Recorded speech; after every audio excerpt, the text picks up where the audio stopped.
আমি তড়িঘড়ি করে স্নানাঘরে ঢুকে দরজা আটকে দিলাম। হাতের প্রায় পড়ে যাওয়া শাড়িটা পরে নিলাম কোনো রকমে। শ্বাস প্রশ্বাসের মাত্রা এত পরিমাণে বেড়েছে যে হাঁপিয়ে উঠছিলাম আমি। আচমকা বিকট শব্দ হইল বাইরে। শ্বাস আটকে দাঁড়িয়ে রইলাম আমি। ওরা নিশ্চয়ই দরজা ভেঙে ফেলেছে। পরপরই কক্ষে কয়েক জোড়া পদযুগল প্রবেশের শব্দ। মুহূর্তেই আমার প্রচণ্ড কান্না পেল। আমি জানি এই মুহূর্তে ঘরে ওই অচেনা লোকটাকে দেখে আমার চরিত্রের উপর লোকেদের ভয়ঙ্কর থাবা পড়বে। শব্দ বাক্য বহুভাবে কলঙ্কিনী বলা হবে আমাকে। চোখে জমা অশ্রু বাঁধ ভেঙে গড়িয়ে পড়তে লাগলো। বাইরে থেকে শব্দ ভেসে আসলো, একে তুমি এ ঘরে কি করছো? গর্জে উঠে কথাটা বলে উঠলেন সুবোধ দেবনাথ। অচেনা লোকটার কথা আমার কানে পৌঁছলো না। বৌমা কোথায়? বৌমা! ধ্রুবর মা হঠাৎ ডেকে উঠলেন আমায়। আমি কি করব ভেবে পাচ্ছিলাম না। তারপরে স্নানাঘরের দরজায় থাবা পড়ল। চোখ বুজে নিঃশব্দে কেঁদে উঠলাম আমি। বাইরে থেকে আওয়াজ এলো, বৌমা তুমি ভেতরে আছো? কি হচ্ছেটা কি এসব? শরৎ দিদি, এমনি ডাকলে হইব না। কথাখানা বলে শাশুড়ি মাকে সরিয়ে এবার মেজ কাকিমণি স্নানাঘরের দরজায় ধাক্কাতে লাগলেন। এই মাইয়া বাইর হ ভিতর থেকে। কি করছিস সেগুলো? হ্যাঁ, ছি ছি। কথাটা আমার কানে বিষাক্ত ঠেকলো। যা আমি করিনি তারা আমাকে বাজে কথা শুনতে হচ্ছে। কি কথা কানে যায় না? হাই ভগবান, দিনে দিনে কত কি দেখা লাগলো। দরজা ধাক্কানোর মাত্রাতিরিক্ত হতেই বেরিয়ে এলাম আমি নতমস্তকে। সাথে সাথে অনেকগুলো প্রশ্ন ছোড়া হলো আমার দিকে। এসব কি বৌমা? তোমার ঘরে এই লোকটা কে? আমি আর চোখে লোকটার দিকে তাকাতেই চমকে গেলাম। লোকটা তার পরনের শার্টখানা খুলে ফেলেছে কোনক্ষণে। সব তো বোঝাই যাইতেছে দিদি, এই ঘরে কি হইতাছিল। মেজ কাকিমার ইঙ্গিতপূর্ণ বাক্য চোখ মুখ খিচে নিলাম আমি। পরপরই চেঁচিয়ে বলে উঠলাম, ভুল ভাবছেন আপনারা। এমন কিছুই হয়নি যে আপনারা ভাবছেন। এই লোকটাকে আমি চিনি না পর্যন্ত। কখন কোন সময় এই ঘরে এসে পৌঁছেছে তাও অবধি জানা নেই আমার। আমার কথা যে কেউ বিশ্বাস করেনি তা তাদের প্রতিক্রিয়া দেখেই বোঝা যাচ্ছিল। আমি করুণ চোখে সকলের পানে তাকালাম। কতবার তাদের বোঝানোর চেষ্টা করলাম যে আমি কিছু করিনি, কিন্তু না। অজানা লোকটাকে ধরে নিয়ে বাড়ির উঠোনে বেঁধে রেখে পিটানো হলো। তবে রাতের আধারেও যেন এই খবর এ বাড়ির বাইরে না যায় তার রইল কড়া পর্যবেক্ষণ। আমায় টেনে নিয়ে আসা হলো বসার ঘরে। উন্মুক্ত কেশ, পরনে ঝলসে যাওয়া শাড়ি আর বিধ্বস্ত আমাকে এবার উঠোনে এনে ফেলা হলো। ভারসাম্য হারিয়ে মাটিতে পড়ে গেলাম আমি। আওয়াজ তুলে একজোড়া পা ছুটে এলো আমার পানে। বাহু আঁকড়ে দাঁড় করালো আমাকে। অশ্রুপূর্ণ ঘোলা দৃষ্টি নিয়ে আমি তাকালাম। মেয়েটি আর কেউ নয়, রাই। আমার মনে হচ্ছে নির্বাণের কোনো দোষ নেই। একবার আমাদের ওর কথাটা শোনা উচিত। এমনও তো হতে পারে যে ও যেটা বলছে সেটাই সত্যি। আমরা শুধু শুধু ওকে ভুল বুঝছি। বন্ধ ঘরে পরপুরুষের কি কাজ, এইটা তুই আমা করে শিখাইবি? মেজ কাকিমণি গজগজ করতে করতে বলে ওঠেন। চোখে মুখে ঘৃণা উপচে পড়ছে ওনার। আমি দৃষ্টি ঘুরিয়ে শাশুড়ি মার পানে তাকালাম। অশ্রুকণারা গাল বেয়ে পড়ে দৃষ্টিখানি পরিষ্কার করে তুলল। দৃশ্যমান হলো ওনার মুখশ্রী। থমথমে মুখশ্রীতে আমার দিকে তাকিয়ে আছেন উনি। রায় এবার আমার থেকে সরে গিয়ে বলে উঠল, আমি আপনাদের কিছু শেখাচ্ছি না, শুধু এটাই বলতে চাইছি চোখে দেখা জিনিস কখনো কখনো ভুলও হয়। আপনারা ওদেরকে একে অপরের সাথে বাজে অবস্থায় দেখেছেন? দেখেননি তো? তাহলে নির্বাণের কথাটা কেন বিশ্বাস করছেন না? আমার হয়ে রায়ের প্রতিবাদ কারোরই ভালো লাগলো না। হ্যাঁকে তো তার ব্যাপারে সকলের মনে মিথ্যা এক কলঙ্ক আঁকা। তার উপর আমার সাথ দেওয়ায় সকলে ওর উপর ভারী পড়তে লাগলো। ছোট কাকিমা এবার বলে উঠল, তুই তো ওর সাথে থাকবি, রতনে রতন সিনে বলে একটা কথা আছে না? আমার বিস্ময়ের মাত্রা এবার ছাড়িয়ে গেল। যারা নিজের বাড়ির মেয়েদেরকেই বিশ্বাস করতে পারে না তারা আবার আমার কথা আমাকেই বা বিশ্বাস করবে কেন? আমি অদূরেই উঠোনের গাছের সাথে বেঁধে রাখা লোকটার দিকে তাকালাম। তার মতো পালোয়ান গড়নের দেখতে আরো দুটো লোক চাবুক মারছে লোকটার গায়ে। চিৎকার যেন বাইরে না যায় তার জন্য মুখে কাপড় গুঁজে দেওয়া হয়েছে। চারিদিকে তখন অন্ধকার, মশালের আলোয় জায়গায় জায়গায় আলোকিত হয়ে আছে। লোকটার থেকে দৃষ্টি সরিয়ে সামনে তাকালাম আমি। সুবোধ দেবনাথ একটা চেয়ারে বসে আছেন, পায়ের উপর পা তুলে রাখা, চোখে মুখে গম্ভীর ছাপ।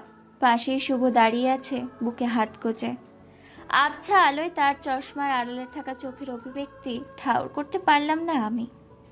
আচমকা নীরবতা কাটিয়ে দিল রায়ের তাচ্ছিল ভরা গলার স্বর। যারা প্রকৃত সত্য না জেনে বাড়ির মেয়েকেই খারাপ ভাবতে পারে, তারা অন্যের ঘর থেকে আসা বাড়ির বউকে বা কতটুকু বিশ্বাস করবে সন্দেহ আছে। আপনাদের কাছে অনুরোধ করাটা আসলে আমারই ভুল। কথাটা যে উপস্থিত কারোরই পছন্দ হলো না সেটা বোঝা গেল। এতক্ষণ চুপ করে থাকা সুবোধ দেবনাথ আচমকা গর্জে উঠলেন এবার। রায়ের মা অর্থাৎ নিজের বোনের উদ্দেশ্যে বলে ওঠেন, মেয়ের এমন বেয়াদবি চুপচাপ দেখে যাচ্ছ চাপা? বাহ। সাথে সাথে রায়ের মা এসে রায়ের কবজি চেপে ধরলেন, তাকালেন রক্ত চক্ষে, যেন মেয়ের এমন কাণ্ডে এবার মাথা কাটা গেল ওনার। আসলে তো তাই, মেয়েরা পুরুষদের সামনে এমন তর্কাতর্কি করলে তো মায়েদের মাথা কাটাই যায়। তখন তার মেয়ে সত্য কথা বলুকই বা না কেন। রায়ের মা তাকে টেনে নিয়ে যেতে লাগলো, উদ্দেশ্য ঘরে আটকে রাখবেন কিছুক্ষণের জন্য। রায় আমার দিকে করুণ অসহায় চোখে তাকালো। আমি অদ্ভুতভাবে হেসে উঠলাম। আমাদের সমাজ এমন যে স্বয়ং দেবী সীতার ন্যায় পবিত্র সত্তার প্রতিও দুশ্চরিত্রার আরোপ লাগাতে পারে। তখন আমি তো কোন ছাড়, এই মুহূর্তে অবলা অসহায় এক নারী। দিদি, তুমি সিদ্ধান্ত নাও এবার তোমার বৌমারে কি শায়েস্তা দেওয়া যায়। শাশুড়ি মার উদ্দেশ্যে কথাখানা বলে ওঠেন মেজ কাকিমণি। আমি কোনো শাস্তি ভোগ করার পক্ষে নেই, কেননা আমি কোনো পাপ করিনি। আমার কথায় ফুটন্ত তেলে জল পড়ার মতো ছ্যাদ করে উঠলেন মেজ কাকিমণি। আমার প্রতি ওনার এত রাগ স্বাভাবিক। ওনার বোনের মেয়ের হতে চলা সংসার যে আমি এসে ধ্বংস করেছি। কোনো পাপ নাকি করে নাই, দেও দিকে নি পবিত্রতার প্রমাণ। শূন্য দৃষ্টি ওনার দিকে তাকালাম আমি। মুখে মলিন একটা হাসি ফুটে উঠল, মুহূর্তেই নিভে গেল তা। আবছা আলোয় কারোর চোখেই পড়ল না সেটা। আমি শক্ত যান্ত্রিক স্বরে বলে উঠলাম, আমার পবিত্রতার কি প্রমাণ চাই আপনার? মুহূর্তেই বাঁকা হাসির রেখা ফুটে উঠল মেজ কাকিমণির ওষ্ঠকোণে। শশী ওনার বড় আদরের। আমি ধ্রুবর বউ হয়ে আসায় কত কষ্ট পেয়েছি মেয়েটা। ওনার ধারণা আমি শশী আর এই বাড়ির কাল হয়ে এসেছি। উনি বাঁকা হাসতে হাসতে এবার বললেন, দেবী সীতা যেমন আগুনের উপর দিয়ে হাইটা ওনার পবিত্রতার প্রমাণ দিয়েছেন, তুমি না হয় জ্বলন্ত কয়লার উপর দিয়ে হাইটা এবার তোমার কথার প্রমাণ করো যে তুমি পবিত্র। মেজ কাকিমণি শুদ্ধ ও আঞ্চলিক ভাষা মিলিয়ে কথা বলেন, যা ওনার কথাকে অন্য রূপ দেয়।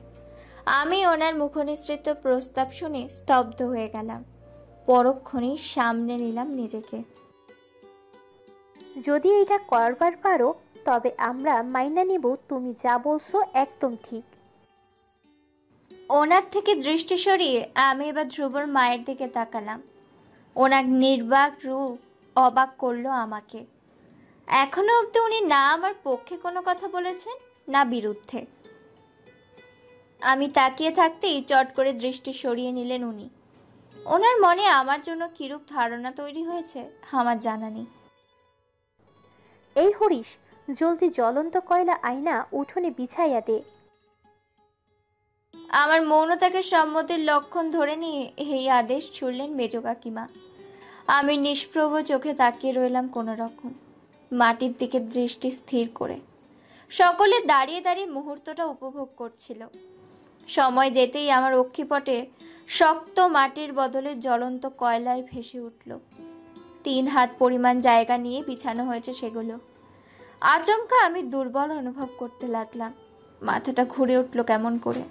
সুবোধ দেবনাথ ওনার পুরুষালী হুঙ্কার ছেড়ে বলে উঠলেন, কি হলো, দাও এবার তোমার পবিত্রতার প্রমাণ, তবে সসম্মানে গৃহে নেওয়া হবে তোমায়, নয়তো ধ্রুব ত্যাগ করবে তোমাকে। শেষোক্ত কথাটা কর্ণগোচর হতেই চমকে তাকালাম আমি। চোখ দিয়ে অশ্রু গড়াতে লাগলো বাড়ি ধারার মতো। অনুভব করলাম আমার দিন দুনিয়া কেঁপে উঠেছে ক্রমশ। এটা বোধহয় জ্ঞান হারানোর লক্ষণ।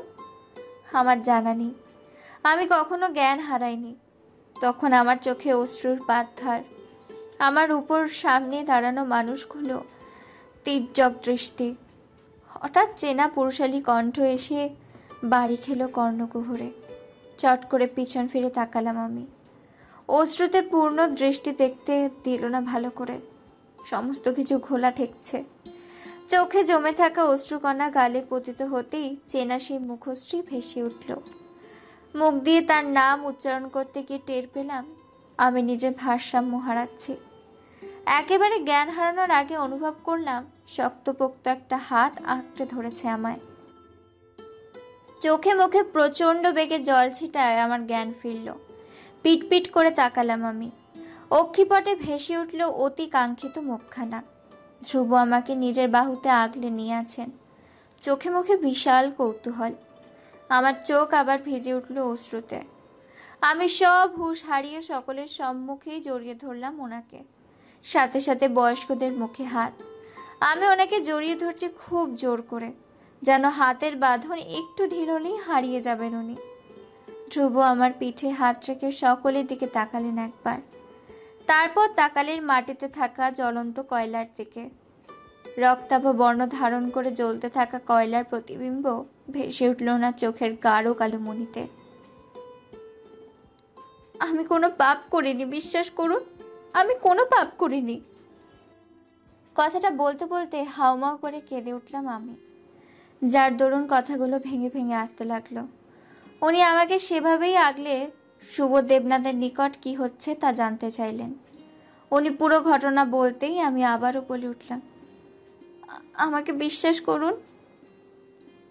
আমার কান্নায় ওনার শার্টের বুকের অংশ ভিজে যাচ্ছিল ক্রমশ। উনি আমার দিকে ঝুঁকে ফিসফিসিয়ে বলে উঠলেন, কাঁদে না। তোমার সত্যতা বর্ণনা করার জন্য যদি তোমার নিকট কোনো শব্দ নাও থাকে, তবে তোমার ওই দুচোখ পড়ে নেব আমি বিশ্বাস করছি তোমায়। ধ্রুব আমাকে কোলে তুলে নিলেন হঠাৎ করে। তারপর নিজে এসে দাঁড়ালেন জ্বলন্ত কয়লার সামনে। তীক্ষ্ণ দৃষ্টি মেলে তাকালেন সকলের দিকে। অতি শান্ত স্বরে বলে উঠলেন, যে কোনো ভুল করেনি তাকে যখন শাস্তি দেওয়ার থাকে, তবে সেই নির্দোষ আমি হব। কথাটা বলে যেই জ্বলন্ত কয়লার উপর পা রাখতে যাবেন ধ্রুব, তখনই তাতে জল ঢেলে দিলেন ধ্রুবর মা পার্বতী দেবী। অতি আদরে মানুষ করা ছেলের পায়ে আগুনের ক্ষত লাগবে, এটা উনি একদমই সহ্য করতে পারবেন না। জ্বলন্ত কয়লার উপর জল পড়তেই তারা ঈষৎ শব্দ তুলে ভেজা কয়লায় পরিণত হলো, যাদের তেজ শূন্য, শুধু গাঢ় কালিমা লেপটানো রূপ। এতক্ষণ নির্বাক হয়ে থাকা পার্বতী দেবী হঠাৎ চাকরদের উদ্দেশ্যে আদেশ দিয়ে উঠলেন, জল দিয়ে কয়লার আগুন বুঝাও, আমার ছেলের পায়ে যেন একটু জখম না হয়। ওনার কণ্ঠে এমন আদেশ ছিল যা কখনো কেউ শোনেনি। এত অধিকার বোধ নিয়ে কখনো কথাই বলেনি হয়তো উনি। ধ্রুব সামনে শক্ত দৃষ্টি দিয়ে বাঁকা হাসল সামান্য। ক্ষণকাল গড়াতেই প্রায় নিভে আসা কয়লার উপর আরেক দফায় জল ফেলা হলো। সেই জলের ছিটা এসে ভিজে গেল ধ্রুব শুষ্ক পা। উনি এবার আমার দিকে তাকালেন। আমি অশ্রু ভেজা চোখে অবাক হয়ে ওনার পানেই তাকিয়ে। উনি আমার দিকে তাকিয়ে ভেজা কয়লায় পা রাখলেন। ওনার এবং আমার ভারে গুঁড়ো গুঁড়ো হয়ে গেল সেগুলো। উনি গম্ভীর শক্ত কণ্ঠে বলে উঠলেন, তোমার উপর দেওয়া সমস্ত মিথ্যে কলঙ্ককে পিষে পুনর্বারে গৃহে প্রবেশ করছি। সেই সাথে এই কথাও দিচ্ছি, যে তোমাকে কলঙ্কিত করার প্রয়াস করেছে তাকে উপযুক্ত শাস্তি আমি দেব, মিস্টার ধ্রুব দেবনাথ। আচ্ছা আলোকিত কক্ষটায় ধ্রুবর পায়ের আওয়াজ ব্যতীত আর কোনো শব্দ নেই। এ কক্ষের মালকিনের সাথে হওয়া বড়সড় এক প্রতারণার শোক যেন পুরো কক্ষটা বহন করছে। বিছানায় গুটিসুটি মেরে বসে আছি আমি। দৃষ্টির সামনে স্থির, অথচ আমি মগ্ন অন্য ভাবনায়। ধ্রুব আমার দিকে তাকিয়ে হাঁটছে কক্ষ জুড়ে, তাকে ভেতরে ভেতরে অস্থির হতে দেখা যাচ্ছে। আর আমার মনের কি অবস্থা বর্ণনা করার মতো শব্দ আদৌ আবিষ্কার হয়েছে? আজ আমি এতটা অপমানিত হয়েছি যা বলার মতো না। একটা মেয়ের সতীত্বের উপর প্রশ্ন ওঠা অবশ্যই গুরুতর একটা কালো দাগ তার উপর লেপ্টে দেওয়া। ধ্রুব পায়চারি থামিয়ে এবার গম্ভীর হয়ে এগিয়ে এলেন আমার দিকে। বিছানায় বসে আমার হাত দুটো ওনার হাতে নিলেন। আচমকা আমার শুকনো ভেজা চোখ পরিপূর্ণ হয়ে উঠল অশ্রুতে। ধ্রুবর মুখ পানে তাকাতে তাকাতে তারা পতিত হলো গালে। আজকে আমার সাথে যা হলো, এরপর আমি কিভাবে মুখ দেখাবো? কথাটা ভাবতে ভাবতে শব্দ তুলে কেঁদে উঠলাম আমি। মুহূর্তেই আমার অবস্থান হলো ধ্রুবর বক্ষ মাঝে। ভাগ্যে সাজনী সময় মতো এসেছে। ওনার বুকে স্থান পেতেই আমার কান্নার বেগ বেড়ে গেল। নির্বাণী, শান্ত হও। আরে আমি আছি তো। ধ্রুবর এই কথা আমার হৃদয়কে যেন আরো অশান্ত করে দিল। আমি ওনাকে আঁকড়ে ধরলাম প্রবলভাবে। অস্পষ্ট স্বরে বলে উঠলাম, আপনি আমাকে ছেড়ে কোথাও যাবেন না, আর যদি যান তবে যেখানে যাবে আমাকেও সাথে নিয়ে যাবেন।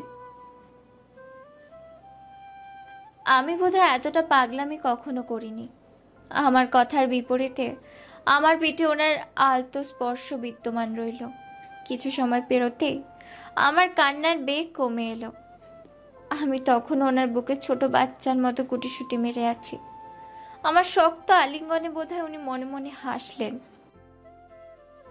এবার কি আমি জানতে পারি আসলে সেদিন কি ঘটেছিল? আমি ওনাকে ছেড়ে দিয়ে একটু সরে আসতে চাইলাম এবার, কিন্তু তা হলো না। ওনার হাতের দৃঢ় বাঁধন পড়ল এবার আমার উদরে। উনি আমার চুলে আলতো করে ঠোঁট ছুঁয়ে বললেন, এভাবেই বলো, যখন তোমার ইচ্ছা হবে। আমি আছি, কোথাও যাচ্ছি না, ওকে? আমি ক্ষণকাল চুপ করে রইলাম। সময় নিয়ে আস্তে আস্তে বলে উঠলাম, রাতের খাবার খেয়ে আমি ঘরে আসলাম। হঠাৎ আমার শাড়িতে আগুন লাগলো, জানি না কি করে। যেই আমি আগুন থেকে বাঁচার জন্য শাড়িটা, এতটুকু বলে থেমে গেলাম আমি। বাকিটা বলতে খানিক ইতস্তত করছিলাম আমি। ধ্রুব কোনো তাড়া দিলেন না। চুপচাপ আমার কাঁধে ওনার থুতনি ঠেকালেন আস্তে করে। আমি একটা শুকনো ঢোক গেলে বলে উঠলাম, যেই আমি আগুন থেকে বাঁচার জন্য শাড়িটা খুললাম, অমনি হঠাৎ খাটের নিচ থেকে লোকটা বেরিয়ে এলো। বিশ্বাস করুন, আমি জানতাম না যে লোকটা এই ঘরে ছিল, নয়তো আমি মরে গেলেও। তারপর হঠাৎ দরজায় প্রচুর ধাক্কাধাক্কি আরম্ভ হলো। আমি ভয় পেয়ে গেলাম। দরজা ভেঙে বাড়ির সকলে যখন লোকটাকে এ ঘরে দেখলো, সকলে ভুল বুঝলো আমায়। কেউ আমার কথা বিশ্বাসই করলো না। তারপর ওনারা আমাকে যা নয় তাই বলে গেল। কিন্তু বিশ্বাস করুন, লোকটা আমাকে ছুঁয়ে দেখার সুযোগও পায়নি। আমি পবিত্র। আমি তোমায় বিশ্বাস করেছি, কিন্তু তোমার কথা শুনে মনে হচ্ছে তুমি আবার কথা বিশ্বাস করছো না, তাই না? আমি চুপ করে রইলাম। ধ্রুব কিছু বললেন না। চুপচাপ কাটলো কিছু মুহূর্ত। হঠাৎ উনি মুখ খুললেন। এখনো কি পুড়ে যাওয়া শাড়িটাই পরে আছো? আমি মাথা নাড়িয়ে হ্যাঁ বোঝালাম। তারপর ওনার থেকে একটু সরে এসে বললাম, আপনি থাকুন, আমি এটা পাল্টে আসছি। কথাখান বলে আলমারি থেকে ঘিয়ে রঙের একটা শাড়ি নিয়ে আমি স্নানঘরে ঢুকে গেলাম। শাড়িটা পাল্টে সকালের বাসি পানি দিয়ে চোখ মুখ ধুয়ে কোনো রকমে বেরিয়ে আসলাম। শাড়ির আঁচল দিয়ে মুখটা মুছতে মুছতে বেরিয়ে আসতেই দেখলাম ধ্রুব বিছানাটা গুছিয়ে দিচ্ছেন। নুপুরের আওয়াজ পেয়ে ঘুরে তাকালো সে। শান্ত স্বরে আদেশ মিশিয়ে বলে উঠলেন, অনেক কান্নাকাটি করেছো, এবার ঘুমাও, নয়তো শরীর খারাপ করবে। আমি বাধ্য মেয়ের মতো শুয়ে পড়লাম বিছানায়। ধ্রুব বললেন, আমি একটু নিচ থেকে আসছি, হাত পা ধোয়া হয়নি, তুমি ঘুমানোর চেষ্টা করো। আমি ঘাড় কাত করে হ্যাঁ বোঝাতেই ধ্রুব কক্ষ থেকে বেরিয়ে গেলেন। কি মনে করে আবার ফেরত এসে বলে গেলেন, দরজায় খিলেটে দাও তো। আমি ওনার কথা মতো দরজায় খিল এঁটে দিলাম। ধ্রুব মহল থেকে বেরিয়ে উঠোনে আসলো। চারিদিকে তখন প্রায় অন্ধকার, বাড়ির কেউ আর বাইরে নেই। ধ্রুব গম্ভীর চোখে মুখে এসে উপস্থিত হলো অচেনা সেই লোকটির সামনে। দুটো পালোয়ান তাকে এখনো অনবরত মেরেই চলেছে। ধ্রুবকে দেখে তাদের হাতের জোর বাড়ল বই কি, কিন্তু ধ্রুব তাদের হাতের ইশারায় থামতে বলল। সঙ্গে সঙ্গে থেমে গেল পালোয়ান দুজনের হাত। ধ্রুবর এই আদেশে বড়ই কৃতার্থ হলো যেন তারা, কেননা অনবরত মার দেওয়ায় তাদেরও হাত ব্যথা করছিল। যদিও বাড়ির সকলে চলে যাওয়ার পর অনেকক্ষণ বিরতি নিয়েছে দুজনে। ধ্রুব ইশারা করতেই তাই লোকটার মুখে গুজে রাখা কাপড়ের টুকরো ফেলে দেওয়া হলো। সাথে সাথে নাক মুখ দিয়ে জোরে জোরে শ্বাস নিতে শুরু করলো লোকটি। ধ্রুব সরু চোখে তাকালো লোকটির দিকে। লোকটির সারা শরীর ইতিমধ্যেই রক্তে ভরে গেছে। জায়গায় জায়গায় চাবুকের আঘাতে চামড়া ছিলে রক্ত বের হয়ে নাজেহাল অবস্থা। ধ্রুব দুহাত পেছনে রেখে দাঁড়ালো। এবার গম্ভীর রাগী কণ্ঠে বলে উঠল, তুমি যে পাপ করেছো তার জন্য এই শাস্তি কম লাগছে, আবার তবু আমি তোমাকে একটা সুযোগ দিচ্ছি। ধ্রুবর কথায় লোকটি প্রায় বুঝে আসা চোখ খুলে তাকালো। ধ্রুবর পানে তাকালো অনুভূতিহীন দৃষ্টিতে। ধ্রুব লোকটাকে দেখে বাঁকা হাসলো একটু। এতটা মার পড়ার পরও লোকটা অজ্ঞান হয়নি, পালোয়ান বটে। ধ্রুব এবার লোকটার দিকে তাকিয়ে বলে উঠল, শুধু তার নামটা বলো, কে বা কারা তোমায় আমার ঘরে পাঠিয়েছে? লোকটা মুখ খুলতে চেয়েও যেন পারল না, চোখ বুজে ফেলল। ধ্রুব ইশারা করতেই পালোয়ান দুজনে হাতের চাবুক পড়ল লোকটার গায়ে, কিন্তু এতেও লোকটার কোনো হেলদোল নেই। ভ্রু কুঁচকে এগিয়ে এসে নাড়ি পরীক্ষা করলো ধ্রুব। তারপর পালোয়ান দুজনকে আদেশের স্বরে বলল, একে নিয়ে যাও আর বন্দি করে রাখো। খবরদার আমি ব্যতীত যেন কেউ ওর কাছে না যাই। জ্ঞান ফিরলে আমাকে খবর দেবে। ধ্রুব এবার প্রস্থান করে সেখান থেকে বসার ঘর থেকে একটু এগিয়ে নিচতলায় তার মায়ের ঘর। ঘরটা পেরিয়ে যাওয়ার সময় ধ্রুব খেয়াল করে কক্ষটা এখনো মৃদু আলো জ্বলছে। ধ্রুব দরজায় কড়া নাড়বে কি না ভেবে তারপর একটা দীর্ঘশ্বাস ফেলে সিঁড়িতে পা রাখে। রাত গভীর হচ্ছে। মনে মনে ঈশ্বরকে ধন্যবাদ জানায় সে। ভাগ্যিস আজই চলে আসার সিদ্ধান্ত নিয়েছিল। শহরে পৌঁছে ধ্রুব জানতে পারে বিশ্ববিদ্যালয়ে কিছু দরকারে জরুরি তলব করা হয়েছে, কিন্তু ক্লাস শুরু হতে এখনো সপ্তাহখানেক বাকি। তাই সেভাবে যেহেতু হাতে সময় আছেই, বাড়ি থেকে ঘুরে আসা যাক। তাই তো আজ বিশ্ববিদ্যালয়ের কাজ শেষ করেই সে বিকালের ট্রেনে বাড়িতে রওনা হয়েছিল। তাই ফিরতে রাত হয়েছে।